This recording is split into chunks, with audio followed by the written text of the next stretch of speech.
Yes. Yes, plus the immigration issue, is going backwards. But, you know, everybody seems, a lot of politicians seem to have a problem with the word illegal.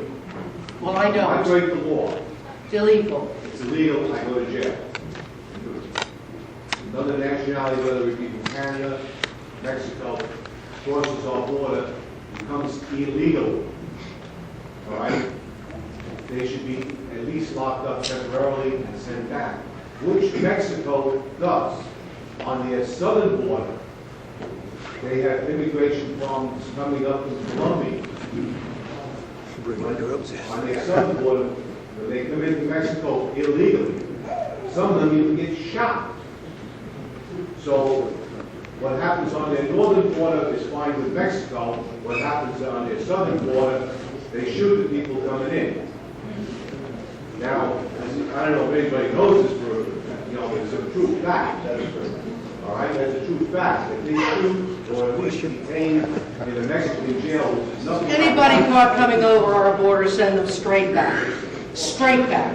Yeah, that's what I'm saying. Politicians don't understand the illegal. You know, the rules were then. Let me tell you, I'm not going to defend this government and the politicians and what's happening.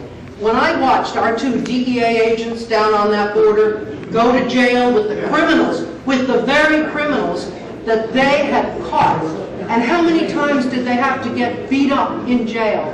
Something is so wrong with this government, with these politics. There's lots of little positions I don't have perfected and tweaked, but let me tell you, we are not going to treat our law enforcement officers like that.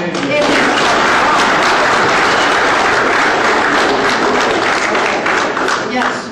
I just want to make a comment. 2 months ago, Fred Cullis spoke before us, and he was very, very impressive. He was a wonderful speaker, and I really admired all the things he said. I called him up recently to ask him, what are you doing? I haven't heard anything from you.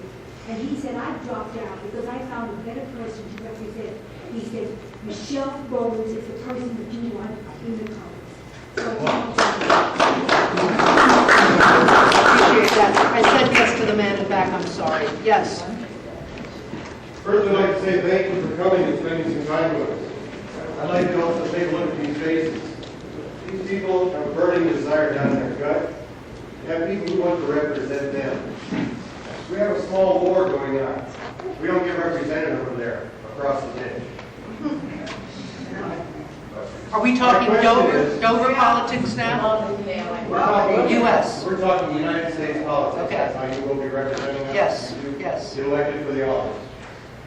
As we are in a war, we got to know what the enemy's up to. We know that there's little secret handshakes, and we know there's secret little gatherings. Would you be willing to tell us who those lobbyists are, and who those little secret handshakes are, and who those, you know, let's get into the clique groups over there in D.C. so we have the opportunity to expose them. Thank you. With pleasure. I don't plan to belong to the cliques. I don't plan to be beholden to any lobby group. It's why I'm doing this.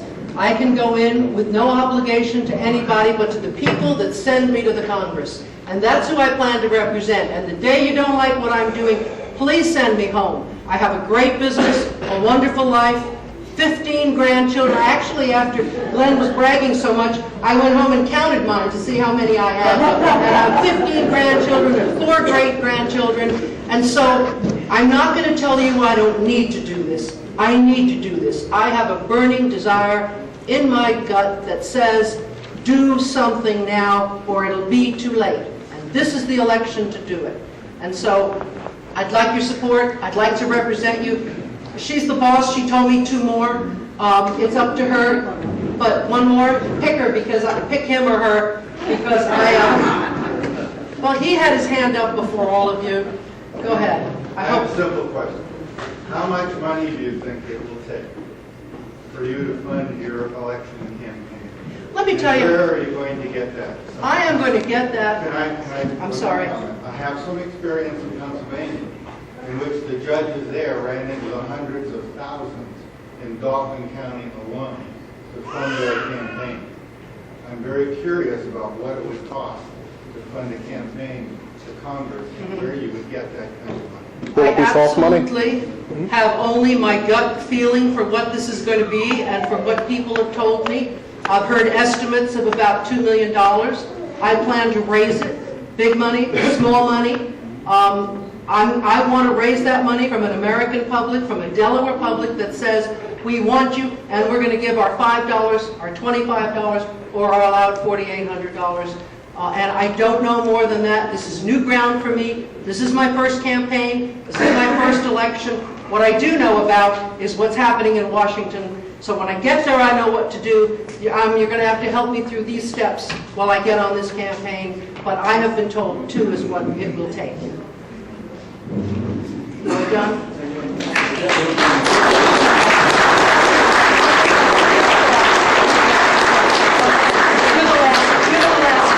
I'll finish it off. How can we be assured, as if you go to Washington, that you won't be bought by the lobbyists the same way all other politicians have been? Because I'm not looking for a career. I'm not going there to stay there so that I can work for the next 20 years of my life. I want to fix what's wrong. I'm not interested in the lobbyists. I'm here because me, as a citizen, wants to fix the thing. I don't want the overspending, the overregulation. I mean, enough. Let's protect the American people. And the day I don't do that, put your vote out and get me gone. Thank you.